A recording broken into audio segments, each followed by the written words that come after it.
Partie 1. Comprendre la rhétorique.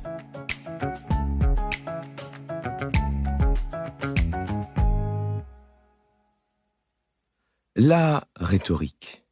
Un mot souvent rencontré, mais rarement bien compris. Dans nos esprits, il s'entremêle avec d'autres, dont on pressent qu'ils lui sont vaguement liés. Éloquence, persuasion, négociation, voire influence, tromperie, manipulation. Avant de nous pencher sur les ressorts pratiques de la rhétorique, sur son fonctionnement concret, nous devons nous accorder sur le sens de ces termes. Ils seront utilisés à maintes reprises au fil de ce livre. Chapitre 1. Une brève histoire de la discipline. Pas d'inquiétude, nous serons brefs. Il n'est pas question ici de nous infliger une revue complète de la pensée rhétorique à travers les âges. Nous nous épargnerons notamment d'explorer la distinction complexe entre rhétorique et dialectique. D'autres auteurs s'en sont chargés, les curieux peuvent sans modération s'y référer. Quant aux pressés, qu'ils sautent allègrement cette partie historique, il ne leur en sera pas tenu rigueur. Mais si l'on désire comprendre ce qu'est réellement la rhétorique et pourquoi elle reste aujourd'hui peu enseignée, nous n'avons d'autre choix que de remonter à son origine, il y a 2500 ans. Car l'histoire de cette discipline demeure marquée au fer rouge d'une détestation dont nous avons hérité. 1. Les adversaires, Platon et Descartes. Nous le disions en introduction, la rhétorique n'a pas bonne presse. Encore faut-il ajouter que cela n'a rien de nouveau. Platon, déjà, la tenait en piètre estime. Pour lui, la rhétorique s'oppose à une autre discipline bien plus honorable, la philosophie. Platon part du principe qu'il existe une vérité et que celle-ci est accessible aux êtres humains. En y consacrant tous leurs efforts, les individus peuvent tendre vers la découverte du bien, du beau et du juste. Ils ont pour cela à leur disposition un outil remarquable, le dialogue. En confrontant leurs pensées, en mettant en commun leurs informations et leurs raisonnements, ils pourraient parvenir à dégager des connaissances véritables. Tel serait l'objet noble de la philosophie. Au contraire, Platon se méfie des discours d'assemblée où les auditeurs assistent, passifs et silencieux, à l'affrontement entre quelques individus. Dans un tel débat, les orateurs ne dialoguent pas, ils s'affrontent, pourfendent leurs adversaires, ridiculisent leurs contradicteurs et récoltent le triomphe. On comprend dès lors qu'ils soient soumis à une tentation constante, celle de tout faire pour s'imposer.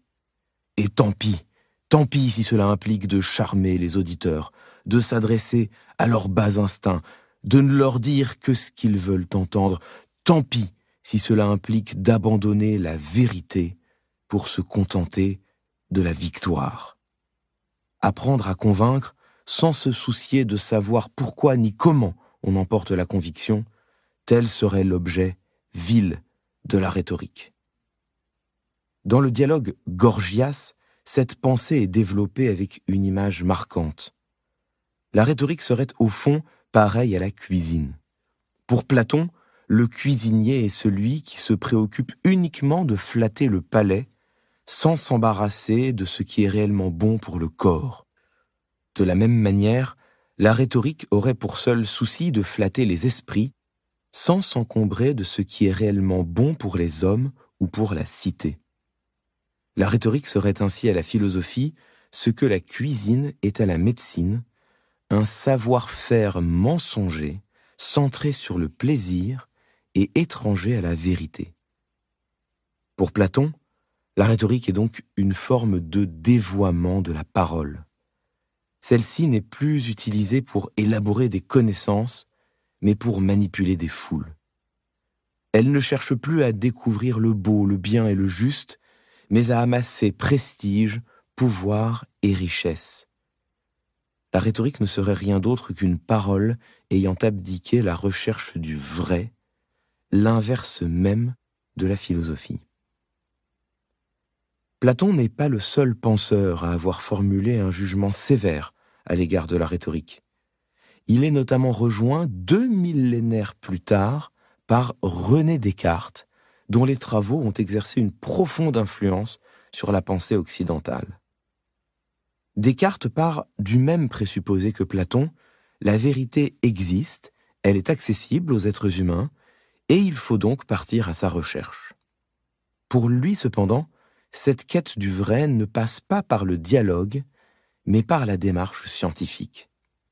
Mathématicien brillant, féru de physique et de sciences naturelles, Descartes estime que les sciences humaines, au premier rang desquelles la philosophie, doivent se plier aux mêmes exigences que les sciences exactes.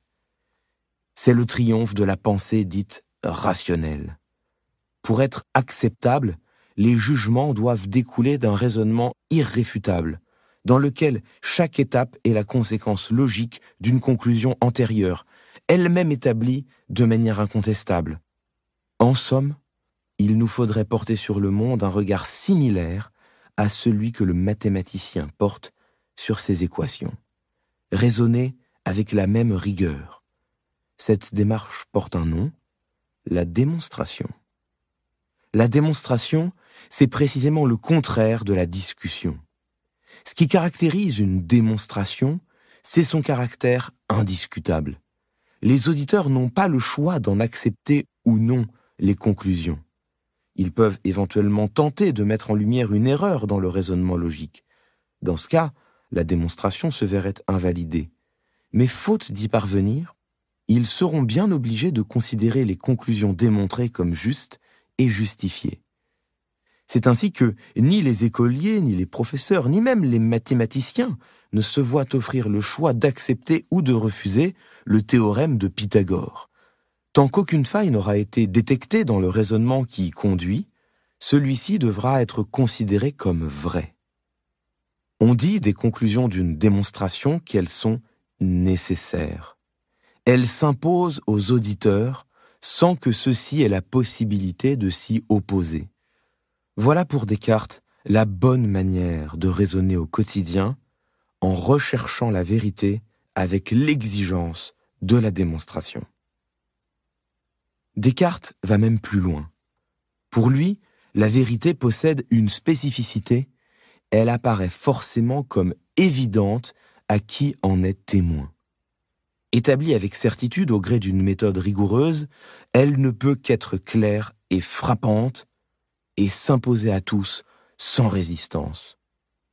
Mais la réciproque vaut également. Pour Descartes, si un énoncé n'est pas accepté naturellement par l'auditoire, il est très probable qu'il soit en réalité erroné. De même, lorsque deux individus s'affrontent en tenant des points de vue divergents, il y a tout lieu de penser qu'ils aient tort tous les deux. En effet, nous dit Descartes, si l'un d'eux avait de la vérité une vue claire et nette, il aurait pu l'exposer à son adversaire de telle sorte qu'elle finisse par forcer sa conviction. Ces considérations conduisent Descartes à adopter une position radicale dans sa quête de connaissance. La vérité apparaissant naturellement comme évidente, il recommande de considérer comme presque faux ce qui n'est que vraisemblable. Ce faisant, il ne laisse aucun espace à l'argumentation. Par définition, un argument, c'est un énoncé qui n'est pas nécessaire. Il ne s'impose pas à l'auditoire. Il est toujours possible de le discuter, de le rejeter, ou de lui préférer des arguments divergents. Ce que l'on est contraint d'argumenter, c'est précisément ce que l'on ne parvient pas à démontrer à l'aide de preuves définitives. Un tel énoncé, Descartes préférera le considérer comme faux plutôt que de risquer de l'accepter comme vrai alors qu'il pourrait ne pas l'être. Voilà comment, par amour pour la démarche démonstrative, Descartes décide de se détourner de l'argumentation. En donnant la prééminence au dialogue puis à la démonstration, Platon et Descartes ont ainsi en commun de rejeter la rhétorique en dehors du champ de la connaissance. D'autres auteurs formulent pourtant à son égard un jugement davantage bienveillant. Parmi eux, on trouve justement le plus célèbre élève de Platon. 2. Un défenseur, Aristote. Athènes, IVe siècle avant Jésus-Christ. La cité antique ressemble alors de très près à ce que nous appellerions aujourd'hui une démocratie directe. Dès lors qu'ils ne sont ni étrangers, ni esclaves, ni femmes, tous les citoyens sont libres de participer à la vie politique. Ils peuvent débattre des affaires publiques, voter les lois et, même, tenter d'être tirés au sort pour exercer des fonctions de premier plan. C'est dans ce contexte qu'Aristote achève la rédaction d'un ouvrage majeur, Rhétorique.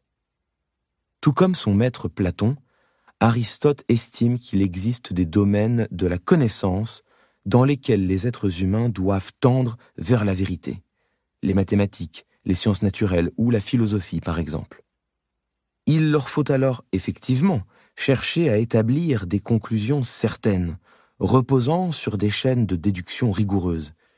C'est ce qu'Aristote nomme des raisonnements analytiques. Mais il remarque aussi que de telles exigences ne peuvent s'appliquer aux affaires judiciaires, à la gestion de la cité ou au quotidien des citoyens, bref, à ce qui relève de l'action concrète des êtres humains. Car, dans ces domaines, ce qui prévaut, c'est avant tout l'incertitude. Incertitude concernant en premier lieu la connaissance des faits passés. Les individus ne peuvent jamais savoir parfaitement et indubitablement comment des faits se sont déroulés, quelles raisons les ont guidés, quelles motivations les ont inspirés. Fût-ce après une enquête approfondie, appuyée par les techniques d'investigation les plus modernes, il subsistera toujours une part d'ombre. Ne serait-ce que parce que nous n'avons pas, et n'aurons probablement jamais, un accès direct à l'intériorité des individus, à ce qu'ils pensent et ressentent, consciemment ou inconsciemment. Mais cette incertitude concerne également les conséquences futures des actions présentes. Il est impossible de savoir, parfaitement et indubitablement, quelle sera la chaîne d'événements qui résultera demain de ce que l'on décide aujourd'hui. Si bien que, ne pouvant ni totalement connaître le passé, ni totalement prévoir l'avenir, les hommes doivent accepter d'agir dans l'incertitude. De telles réflexions constituent une rupture majeure à l'égard de la philosophie platonicienne. Elles impliquent d'abandonner tout espoir de parvenir à des connaissances certaines dès que l'on s'aventure en dehors des seuls raisonnements analytiques.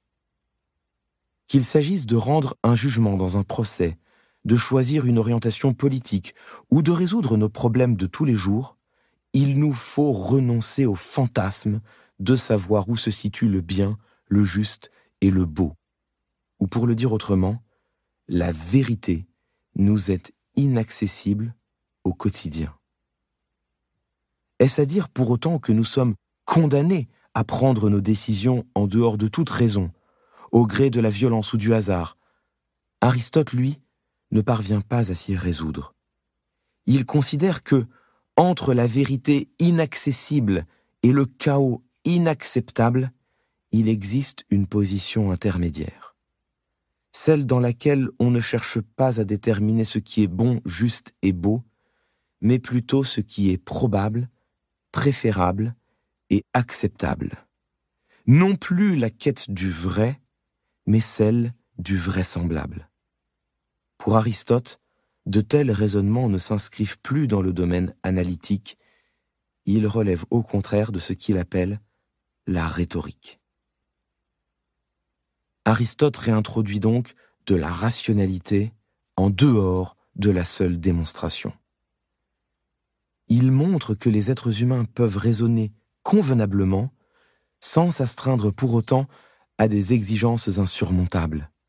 Un tel positionnement entraîne des conséquences radicales.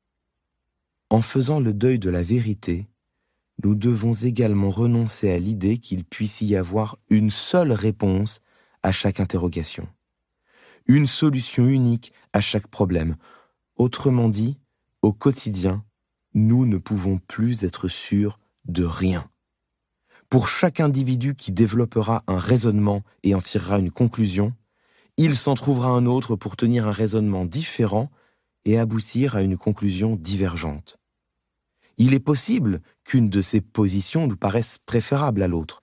Dans le futur, nous pourrons peut-être déterminer rétrospectivement quelle option était la meilleure.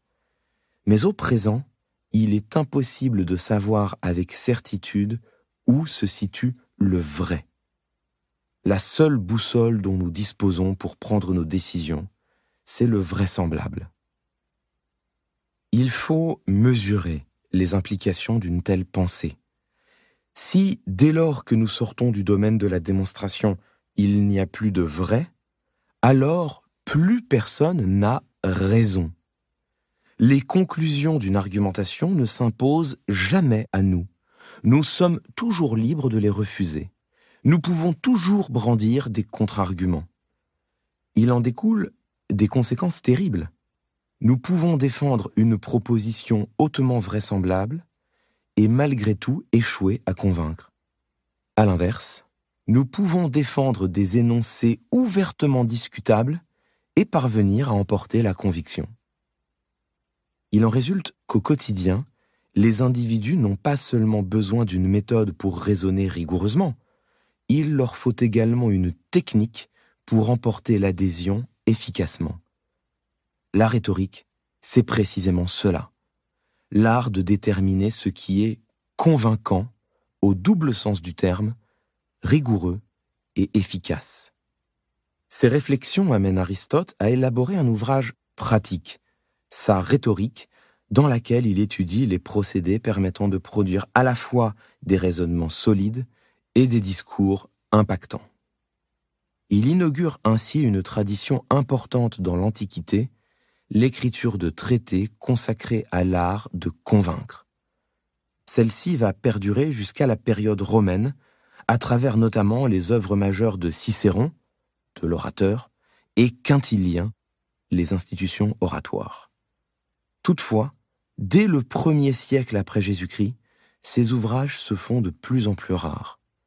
La rhétorique entre en déclin.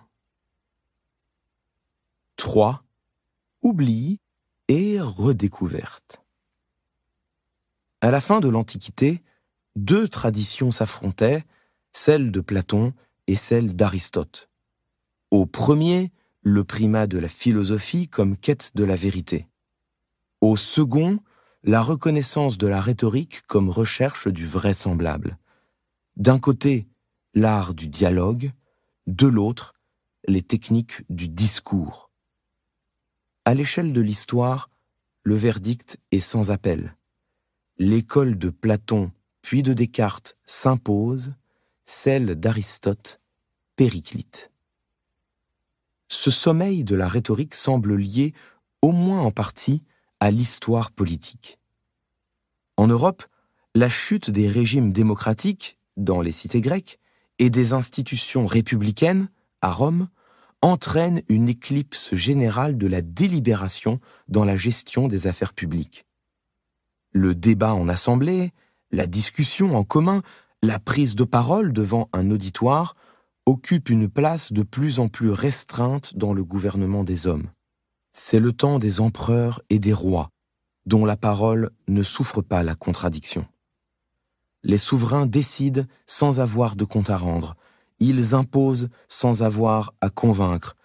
L'époque n'est plus à la confrontation des arguments, mais à la flagornerie. Et justement, la rhétorique ne disparaît pas, elle s'étiole. Peu à peu, elle se voit restreinte à l'étude des procédés permettant d'ornementer le langage. Elle devient l'art de flatter les oreilles plutôt que d'influencer les esprits. Des traités sont encore publiés, parfois même de grande qualité, mais ils se contentent désormais de répertorier les différentes figures de style. De plus en plus méprisés, de moins en moins enseignés, cette rhétorique restreinte finit par tomber progressivement dans un oubli cruel. Il faut attendre le milieu du XXe siècle pour voir la rhétorique sortir de sa longue hibernation. En Europe, plusieurs groupes de recherche se structurent, dans la lignée notamment du sémiologue Roland Barthes et du linguiste Oswald Ducrot. Mais ce sont surtout les travaux de Chaim Perelman, philosophe belge d'origine polonaise, qui vont constituer un tournant majeur. En 1958, il publie le traité de l'argumentation, écrit en collaboration avec Lucie Olbrecht-Titeka. Cet ouvrage majeur constitue une rupture avec la philosophie de Platon et Descartes. Le premier rapport de Chaim Perelman consiste tout simplement à avoir relu la rhétorique d'Aristote et redécouvert ses mérites. Au lendemain de la Seconde Guerre mondiale, la démocratie représentative s'impose partout en Occident. Dans ce contexte, la pensée aristotélicienne, qui ménage une place de choix à la délibération en assemblée, rejaillit avec toute son actualité. À certains égards, le travail de Chaim Perelman peut donc apparaître comme un simple dépoussiérage de la rhétorique antique. Ce serait toutefois passer à côté d'une originalité fondamentale, car son second apport consiste en une rupture avec Aristote lui-même. Le traité de l'argumentation repose en effet tout entier sur l'idée suivante: la rhétorique ne peut se comprendre en dehors du concept d'auditoire, défini comme l'ensemble de ceux sur lesquels l'orateur veut influer par son argumentation. À partir de là, de nombreuses difficultés se résolvent d'elles-mêmes. Aristote opposait, nous l'avons vu, la rhétorique à la philosophie. La première se bornerait à rechercher le vraisemblable, tandis que la seconde tenterait d'établir des vérités. Or, selon Chaim Perelman, que désigne-t-on concrètement lorsque l'on parle de rechercher la vérité en philosophie? Rien de plus, au fond, que le fait de produire des arguments susceptibles d'être acceptés par tous les êtres humains, de toutes les époques, quelles que soient leurs valeurs, leurs opinions ou leur vision du monde. La philosophie pourrait être ainsi définie comme une argumentation qui ne chercherait plus à convaincre un auditoire restreint, particulier, situé dans le temps et l'espace, mais s'adresserait au contraire à toute l'humanité et à l'ensemble des âges, c'est-à-dire un auditoire universel. Quand ils argumentent, les philosophes se contenteraient d'utiliser une forme particulière de rhétorique. Le travail de Chaim Perelman constitue donc une véritable rupture.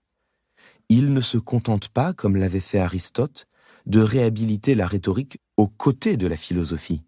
Il va plus loin en érigeant la rhétorique au-dessus de la philosophie. Celle-ci n'en est finalement que la déclinaison la plus exigeante, celle dans laquelle les argumentations s'adressent à l'auditoire le plus large qu'il soit possible de concevoir. Quant à la rhétorique, elle devient le médium général par lequel les êtres humains parviennent à se convaincre. Ce livre, Le pouvoir rhétorique, s'inscrit dans la continuité directe de la pensée de Chaim Perelman que nous nous proposons modestement de prolonger. Car si le traité de l'argumentation est une lecture passionnante pour qui veut se forger une connaissance théorique de la rhétorique, il demeure avant tout l'œuvre d'un philosophe et d'un logicien. Il n'a pas été écrit pour être adapté aux réalités de la vie quotidienne. Voilà précisément l'objectif qui est le nôtre dans ce livre, proposer un enseignement concret de la rhétorique, une rhétorique pratique.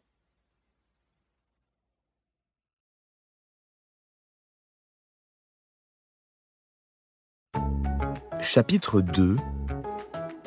Les raisonnements frauduleux.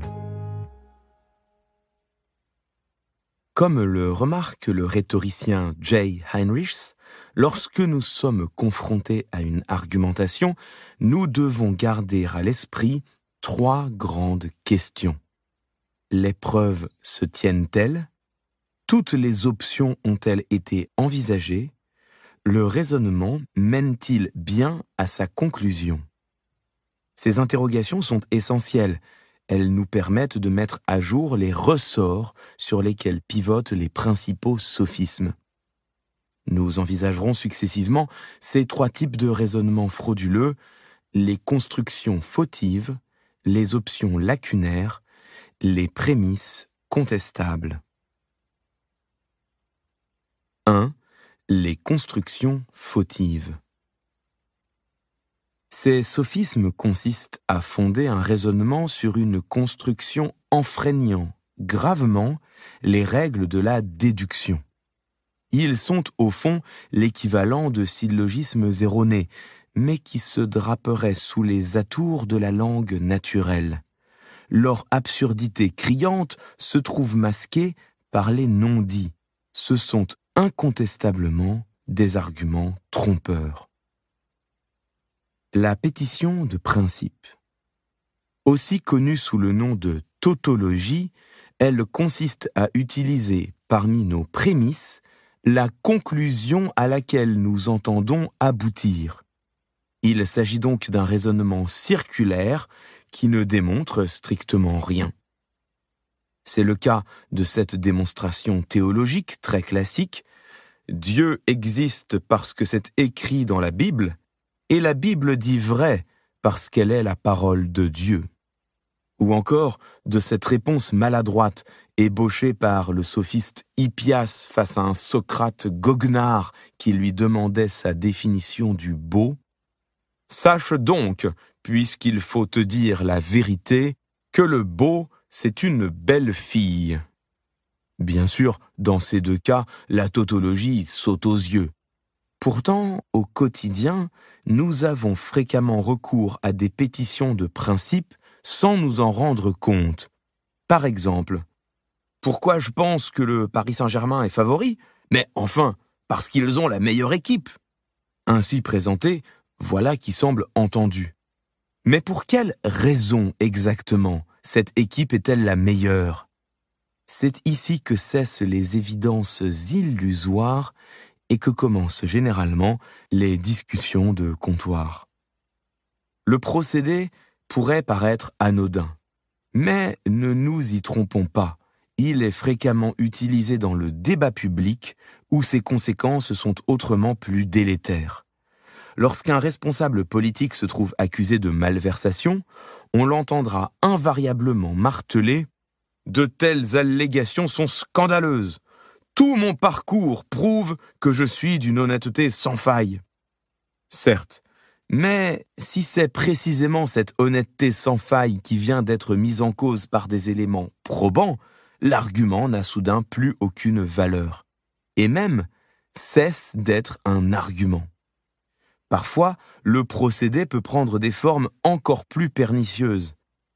Nous ne pouvons pas accepter de mettre fin aujourd'hui à cette opération militaire, sinon nos soldats seront morts en vain. Cette phrase n'est pertinente qu'à une condition, que l'opération en question ait encore une chance de mener à la victoire. Or, c'est précisément ce qu'il faudrait pouvoir démontrer. Dans le cas contraire, les soldats ne seront pas davantage morts pour une bonne raison, ils seront simplement plus nombreux à être tombés en vain. Toutes ces affirmations sont utilisées quotidiennement dans la communication politique sans attirer sur elles de condamnation particulière. Ce sont pourtant de pures pétitions de principe. Elles ne prouvent strictement rien. La fausse cause.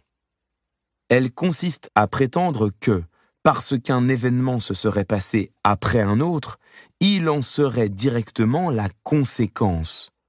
En termes techniques, cela revient à faire passer une antécédence pour une causalité sans s'être embarrassé de le démontrer. Par exemple, bien sûr que l'homéopathie est efficace. J'en prends à chaque fois que j'ai un rhume et 3 jours plus tard, je suis guéri. Un argument tout à fait convaincant si l'on oublie bien sûr que la durée moyenne d'un rhume est précisément de 3 jours. Ce sophisme est particulièrement fréquent dans la vie quotidienne, où notre tendance à vouloir tout expliquer nous pousse à adopter des raisonnements à la fois évidents et défaillants. Pensons à ce stéréotype des scènes de ménage. Depuis que nous avons emménagé ensemble, je suis incroyablement stressé. Tu as une mauvaise influence sur mon humeur. En omettant de préciser que, si l'emménagement a pu avoir lieu, c'est parce que nous avons pris un nouveau poste, mieux payé, mais particulièrement stressant. Plus grave, le sophisme de la fausse cause est utilisé fréquemment en politique, où la technicité des débats peut le rendre délicat à identifier. Par exemple, dans les 12 mois qui ont suivi notre réforme fiscale, le chômage a fortement baissé. C'est bien la preuve qu'il faut continuer dans cette voie. En passant sous silence le fait que, durant l'année en question, c'est surtout la reprise du commerce international qui a tiré la croissance et fait baisser le chômage. Alors, certes, il convient d'être prudent. Le fait que deux phénomènes se succèdent peut effectivement signifier que l'un est cause de l'autre.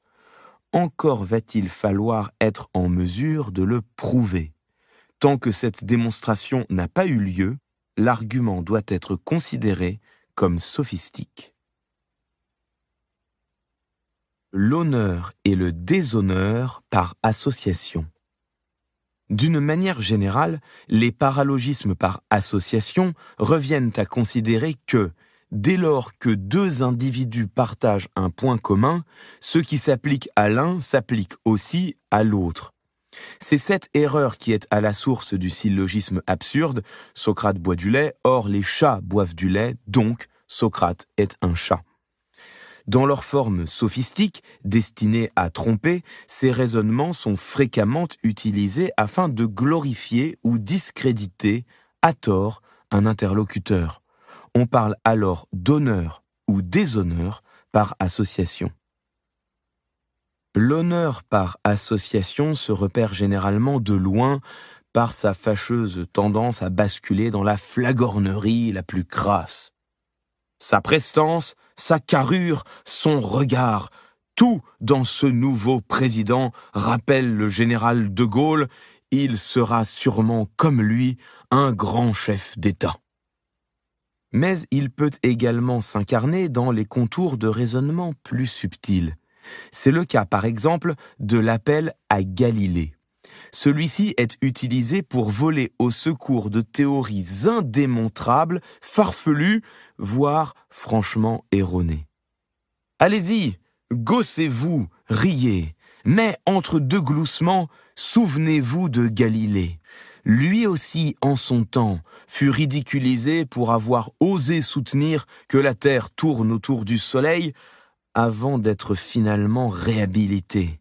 De la même manière, à l'avenir, tout le monde finira par reconnaître que non, l'homme n'a jamais marché sur la Lune. L'argument, bien sûr, est parfaitement fallacieux.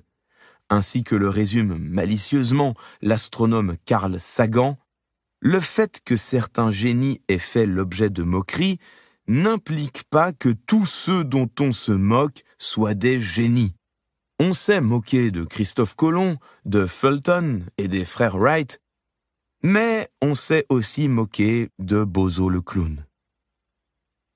Le déshonneur par association est, quant à lui, un procédé aussi ordinaire que rudimentaire.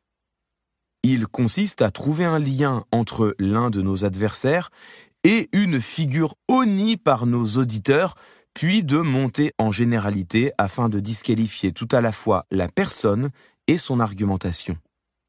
Lorsqu'il est utilisé sans nuance, le procédé paraît à ce point fautif qu'il en devient risible. « Ah, tu es végétarien. Tu sais qui d'autre ne mangeait pas de viande ? Adolf Hitler.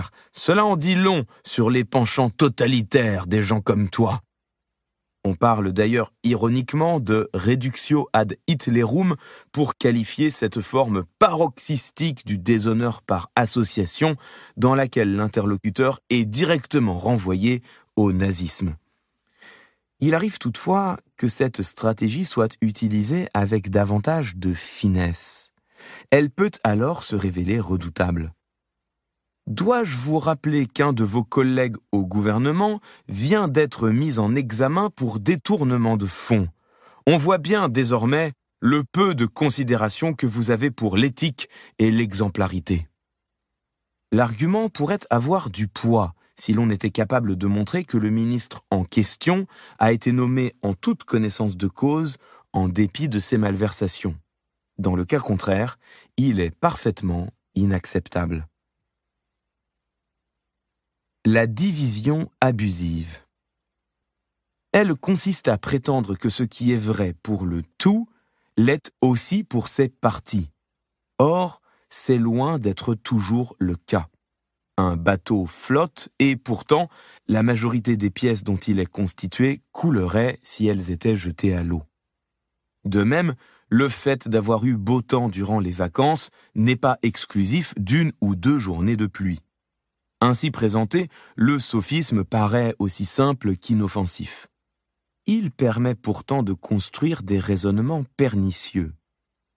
Le bouddhisme est une religion de paix, donc les bouddhistes sont pacifiques. Les études de médecine sont exigeantes, donc les médecins sont compétents. La vente est une activité féroce, donc les vendeurs sont sans état d'âme. Certains bouddhistes, médecins et vendeurs le sont, assurément, mais en faire une généralité, voilà en revanche une affirmation plus qu'audacieuse, elle est tout simplement fallacieuse. Notons que, dans la sphère politique, on rencontre fréquemment une variation de ce procédé. Les Français ont voté majoritairement pour mon programme. C'est donc qu'ils soutiennent ma réforme des retraites, puisqu'elle y figurait noir sur blanc. L'affirmation n'est pas nécessairement fausse. Si ce candidat avait effectivement fait de la réforme des retraites l'axe principal de sa campagne, il n'est pas illégitime de considérer que, en votant pour lui, les électeurs ratifiaient aussi ses vues sur la question. Très souvent, toutefois, ce type d'argumentation est utilisé pour justifier des mesures qui avaient été peu mises en avant durant l'élection. Elle devient alors problématique. Un programme, en effet, comporte des dizaines de propositions. Les électeurs peuvent parfaitement y souscrire globalement, tout en déplorant certains de ces éléments. Nous sommes bien face à un cas classique de sophisme par division. Le sophisme par ignorance. Il consiste à prétendre que, parce que l'on ne peut pas prouver qu'une chose existe, alors elle n'existe pas. Ou, à l'inverse, que, parce qu'on ne peut pas prouver qu'une chose n'existe pas, alors elle existe. En d'autres termes, il revient à confondre l'absence de preuve et la preuve de l'absence. Ce raisonnement est utilisé très fréquemment dans les débats mettant en jeu l'existence du paranormal et la rigueur des pseudosciences. Par exemple, les scientifiques n'ont jamais pu prouver l'existence des fantômes, donc les fantômes n'existent pas. La conclusion est trop affirmative. On ne peut pas exclure que les fantômes existent, mais demeurent inaccessibles à nos outils scientifiques. À l'inverse, les pilotes de chasse américains ont fait état de dizaines de phénomènes que l'armée ne parvient pas à expliquer. C'est bien la preuve que les extraterrestres sont parmi nous. Ce raisonnement est tout aussi erroné. Il se peut que les appareils aient capté des phénomènes tout à fait naturels, rendus incompréhensibles par l'imprécision des données. Dans un cas comme dans l'autre, nous sommes, bien sûr, libres de croire ce que nous voulons. Nous pouvons même estimer avoir de bonnes raisons pour cela. En revanche, prétendre tirer une conclusion catégorique à partir d'une simple absence de preuves, voilà qui nous ferait basculer dans la sophistique. Le sophisme du vrai Écossais. Il consiste à écarter, de manière arbitraire, un contre-exemple qui venait mettre en danger une généralisation.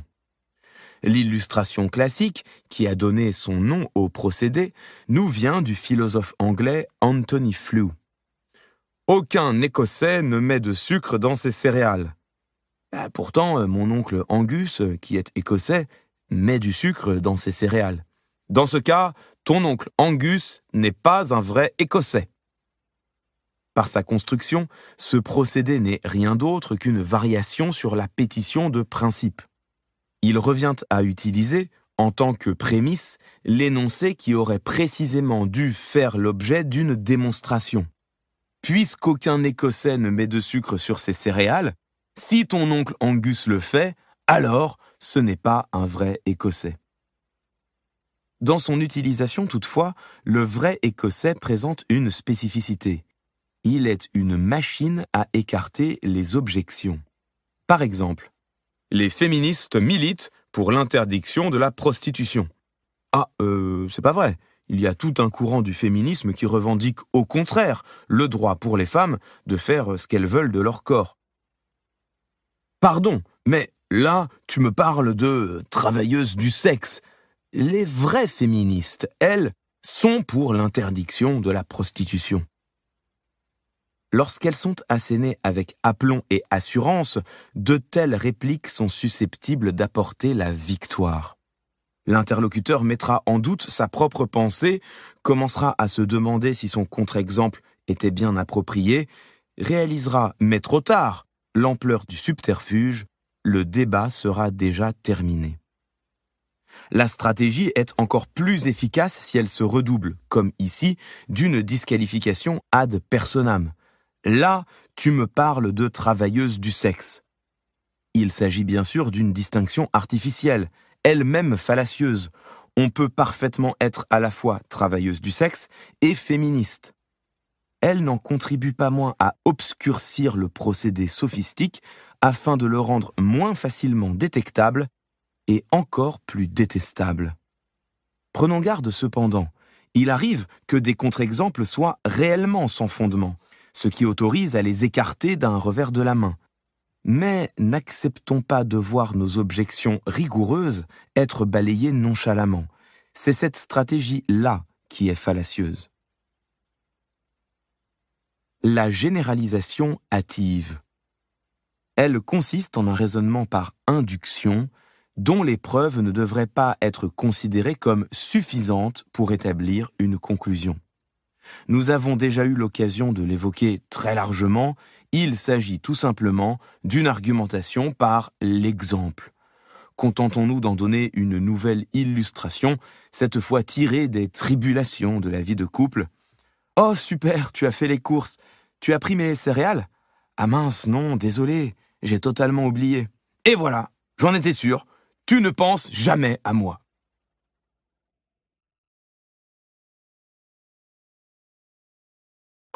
Chapitre 3. Les mots artificieux. Il nous reste à envisager un ultime procédé. Une élégante perfidie, moins anodine qu'il n'y paraît, l'utilisation de concepts mobilisateurs. À la différence des sophismes qui pervertissent la logique en des raisonnements spécieux, ceux-ci s'infiltrent jusqu'au cœur du langage pour en corrompre ce qu'il a de plus précieux, ses mots. 1. Les concepts mobilisateurs. Ensemble, nous construirons une société plus juste. À première vue, aucun problème avec cette phrase. Elle semble n'être qu'un avatar ordinaire de ce langage insipide auquel la politique a fini par nous habituer. Tout au plus pourrait-on lui reprocher d'être lénifiante et un peu vague, mais trompeuse, allons. Et pourtant, si, elle l'est.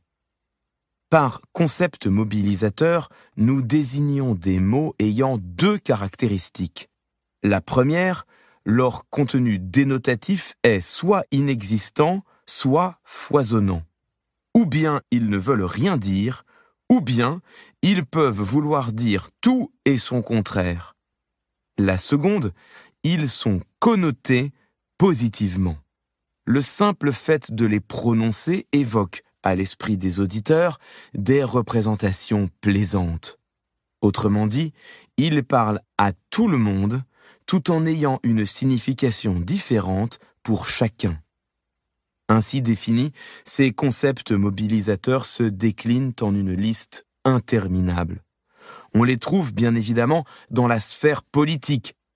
Liberté, sécurité, émancipation, bienveillance, réforme, transformation, changement, rassemblement, en avant, en mouvement, pragmatisme, réalisme, progressisme. Mais le vocabulaire du management en est lui aussi abondamment pourvu. Disruption, performance, gouvernance, qualité, agilité, horizontalité, transversalité, épanouissement, talent, accompagner, donner du sens. Des séquences entières de discours peuvent être façonnées en utilisant exclusivement ce type de mots. Nous avons eu l'occasion d'en donner précédemment un exemple à travers la séquence inspirée d'un discours de François Hollande. Du point de vue des oratrices ou des orateurs, ces concepts permettent de produire du discours en grande quantité, tout en étant assurés de ne jamais se mettre en danger. Les auditeurs croiront avoir entendu un contenu agréable, sympathique, peut-être un tantinet cryptique, mais assurément dans l'air du temps. Au pire, ils auront le sentiment de ne pas avoir tout à fait compris. Au mieux, ils auront compris exactement ce qu'ils désiraient comprendre, projetteront la signification qui leur convient, sentiront le propos résonner en eux intimement. Alors même que, dans l'esprit de son auteur, celui-ci pouvait avoir un sens très différent, voire n'avoir aucun sens du tout. Telle est la force miraculeuse des concepts mobilisateurs. Ils permettent de se prémunir du conflit en restant tapis derrière le voile protecteur de l'indéfinition. Prenons le concept central de notre premier exemple, la justice. En apparence, le mot est aussi noble que précis. Tout le monde voit bien ce qu'est une société juste, n'est-ce pas? Certes. À un détail près, personne ne voit la même chose. Pour les uns, ce sera une société où l'on donne davantage à ceux qui en ont le plus besoin. Pour d'autres, ce sera une société où l'on donne davantage à ceux qui font le plus d'efforts.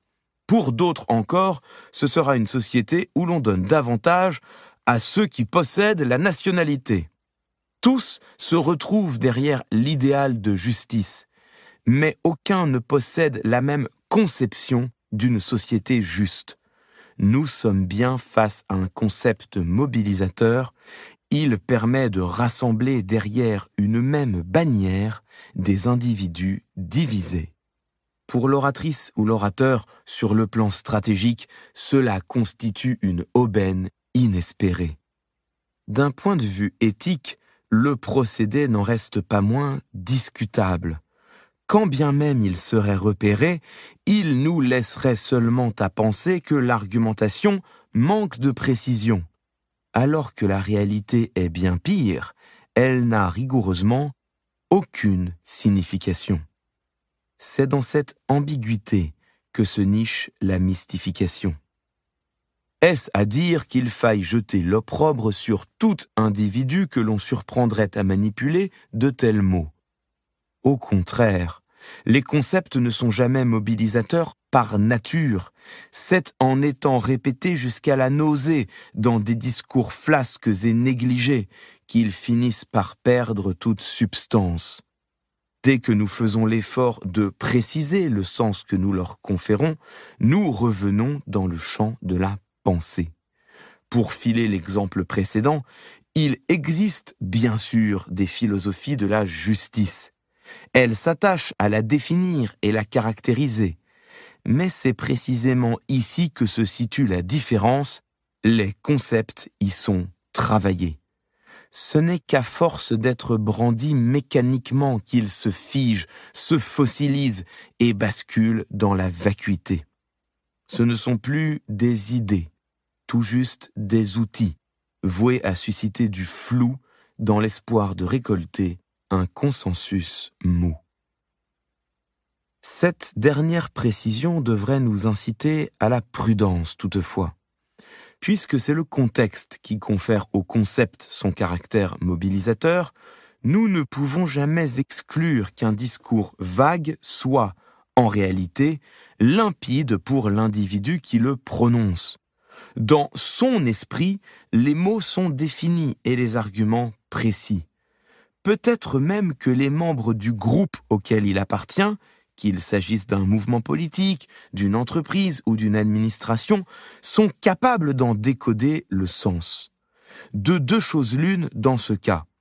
Soit le propos s'adresse exclusivement à ses initiés, et nous ne sommes plus face à des concepts mobilisateurs, seulement du jargon. On peut lui reprocher de manquer d'élégance, mais pas d'honnêteté. Soit, au contraire, l'auditoire est plus vaste que cela, et ceux qui le constituent risquent d'être égarés dans des interprétations erronées. Nous sommes bien en présence d'un procédé trompeur, il a simplement été mobilisé sans volonté de tromper. Un tel discours ne mérite pas nécessairement d'être dénoncé comme malfaisant. En revanche, il ne devrait jamais être jugé convaincant. En tant qu'auditrices ou auditeurs, nous devons donc apprendre à repérer ce type d'argumentation afin de pouvoir, en notre fort intérieur, lui attribuer la valeur qu'elle mérite. Aucune. Pour cela, il existe, heureusement, une méthode simple. Il suffit de se demander s'il serait possible de revendiquer l'inverse de ce qui vient d'être dit. Les concepts mobilisateurs ayant pour spécificité de mettre tout le monde d'accord, ils ne sauraient être renversés sans que l'on passe pour un fou ou un idiot. Construisons une société plus juste, au contraire de ceux qui veulent une société injuste. Ici, nous fonctionnons dans la bienveillance, par opposition à ceux qui admettent leur malveillance. Nous continuerons la transformation entamée il y a 4 ans, car il existe beaucoup de dirigeants qui revendiquent l'immobilisme. Dans notre société, nous sommes très investis dans l'épanouissement de nos talents. À l'inverse des concurrents, qui recrutent des cancres puis les laissent se morfondre, et la liste continue. Bien sûr, il ne faudrait pas verser pour autant dans une forme d'obsession paranoïaque. Qu'un ou deux concepts mobilisateurs fleurissent au sein d'une intervention, par inadvertance ou astuce, facilité ou habileté, cela peut arriver. C'est lorsque le discours s'en trouve parsemé que nous pouvons commencer à nous méfier. Les orateurs et les oratrices qui revendiquent notre attention ne méritent pas nécessairement notre intransigeance, mais doivent être accueillis avec exigence. Notre adhésion est un bien précieux, n'acceptons jamais qu'elle soit achetée avec de la fausse monnaie. En tant qu'oratrice ou orateur, en revanche, la question reste entière. Devrions-nous utiliser ces outils ? Parfois, oui, cela peut se justifier. Les concepts mobilisateurs ont ceci de particulier qu'ils nous permettent littéralement de parler sans rien dire. En ce sens, ils apparaissent comme un moyen de nous protéger lorsque nous nous trouvons, par exemple, sommés de répondre à une question nous mettant gravement en danger. Se murer dans le silence ne sera, hélas, pas toujours possible. Bricoler un chapelet de mots brumeux constituera alors notre meilleur refuge. Emporteront-ils la conviction ? Probablement pas, mais au moins, nous serons parvenus à ne pas nous incriminer sans prêter le flanc à l'accusation d'avoir esquivé la question. L'attaque aura été repoussée, c'est tout ce qui compte. En revanche, le recours à un tel procédé ne devrait rester qu'exceptionnel. Pour des raisons tactiques en premier lieu. Rappelons que la spécificité des concepts mobilisateurs est d'être flous et figés. Deux caractéristiques qui sont rarement regardées comme des qualités. Si nous y avons recours trop fréquemment, ils auront au fait de dévitaliser notre langage, le rendre laborieux, pesant, désagréable. Sauf à manier le procédé avec une grande virtuosité, nous ne susciterons aucun enthousiasme, rarement même de l'adhésion, tout juste l'absence du désaccord. Ce n'est généralement pas ce que nous recherchons. Pour des raisons éthiques en second lieu, la démultiplication des concepts mobilisateurs n'a rien, en effet, d'un phénomène anodin pour le débat public. 2. L'altération du débat public. Depuis le début de ce développement, nous tournons autour d'un mot. Jamais il n'a été évoqué, mais on pressent bien qu'il rôde non loin. Et, en effet, les concepts mobilisateurs sont bien l'un des outils principaux de ce qu'on nomme la langue de bois. Tous les travaux qui lui sont consacrés notent, d'une manière ou d'une autre, la place centrale qui occupe les concepts flous et figés. Certains parlent de mots masques, d'autres de concepts tout-terrain ou de mots creux. À chaque fois, c'est bien du même procédé qu'il est question, celui qui permet de cacher en feignant de montrer, selon la belle formule d'Éric Hazan. Encore faudrait-il, dès lors que l'on commence à parler de langue de bois, être capable de la définir rigoureusement. Et c'est ici que les difficultés commencent. Il s'avère très délicat de dégager une définition stable de cette expression qui semble pouvoir désigner des discours incroyablement différents. Il n'est même pas certain qu'elle soit encore la plus pertinente aujourd'hui pour qualifier ce qu'elle entend dénoncer. Aussi stimulante que soit cette question, nous nous résignons donc à la laisser de côté. Elle nous emmènerait bien au-delà des frontières de notre réflexion. Nul besoin de la langue de bois, cela étant, pour nous interroger sur ce que les concepts mobilisateurs produisent dans le débat public. Loin de n'être qu'une petite manigance sans importance, il semble en effet susceptible d'entraîner des conséquences gravement délétères. L'écrivain George Orwell lui-même, il y a plus d'un demi-siècle, proposait sur cette question une réflexion visionnaire. On cite souvent l'auteur pour son roman 1984, dans lequel il imagine un futur totalitaire. L'administration y promeut l'usage de la novlangue, un langage volontairement appauvri, privé de toute nuance, épuré d'une grande partie de ses concepts et qui doit, à terme, empêcher la formulation de toute pensée dissidente. Bien sûr, aujourd'hui, 1984 est devenu un poncif. On ne cesse de l'invoquer, souvent avec excès, parfois sans l'avoir lu, afin de dénoncer l'avilissement supposé de la parole politique dans les sociétés démocratiques. Et l'on oublie que, avant même l'écriture de son chef-d'œuvre, Orwell avait publié un essai précisément centré sur ce sujet, La politique et la langue anglaise. Dans ce texte majeur, il interroge les dérives des discours de son époque et note combien les meaningless words, les mots dénués de sens, contribuent à obscurcir le débat et appauvrir les idées. L'extrait vaut la peine d'être cité en intégralité.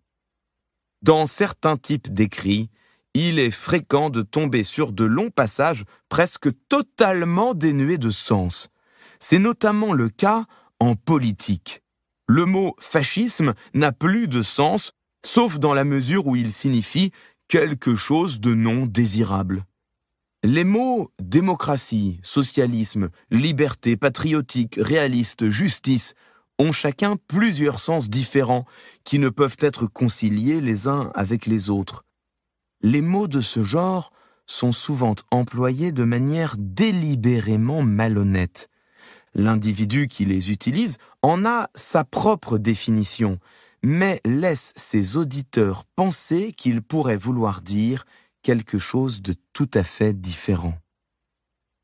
Orwell, déjà, avait identifié le risque de voir les concepts mobilisateurs s'infiltrer dans la pensée jusqu'à la dénaturer. La perversion de ces mots, c'est qu'ils sont inattaquables. Il est impossible de les contester. Dans la mesure où leur contenu est indéfini, nous ne saurions par où commencer notre travail de réfutation. Il n'est pas davantage envisageable de les dénoncer. Comme leurs connotations sont positives, s'élever contre, ce serait s'auto-disqualifier. S'opposer frontalement au sérieux budgétaire, à la démarche qualité au travail ou à l'agilité dans la poursuite des carrières, voire pire, contredire un interlocuteur qui se revendique de la République, de la liberté ou de la laïcité, ce serait un suicide rhétorique. C'est en cela que les concepts mobilisateurs constituent un procédé profondément déloyal. Ils ne se contentent pas de mettre tout le monde d'accord, ils musellent l'expression du désaccord. Ils restreignent la capacité à penser et proposer une alternative. François Bernard Huyghe l'exprime en des termes très vifs pour qualifier ce qu'il appelle la langue de coton. C'est surtout la langue sans réplique. Elle émet des propositions qui laissent une telle place à l'interprétation que chacun est libre de comprendre ce qu'il espère. Ou elle dit des vérités si vastes que le sujet traité n'a aucune chance d'y échapper. Ou encore, elle formule des jugements moraux que seul le plus infâme des salopards ne pourrait tenir pour vrai. On ne peut jamais la contredire. Si nous désirons riposter à un propos saturé de concepts mobilisateurs, il va donc falloir les dévoiler puis les expliciter avant de pouvoir enfin contre-argumenter. Ce n'est pas irréalisable, mais cela demande une belle dose de panache et de vivacité. Et surtout, le danger, c'est que toutes les oratrices et tous les orateurs finissent, pour combattre à armes égales, par se vautrer collectivement dans le procédé. Le débat public risque alors de s'étioler, jusqu'à en perdre toute vitalité. On ne verra plus s'y confronter que de grandes idées vagues et générales, dont il devient impossible de savoir quelles seront réellement leurs conséquences pratiques. Les discussions, qu'elles soient politiques, économiques ou managériales, se recouvrent peu à peu d'un voile de brume. Elles ne permettent plus à l'auditoire de se forger un jugement éclairé, d'exercer pleinement son libre arbitre. Ne soyons pas dupes, le prix collectif à payer pour une inflation généralisée des concepts mobilisateurs est terriblement élevé.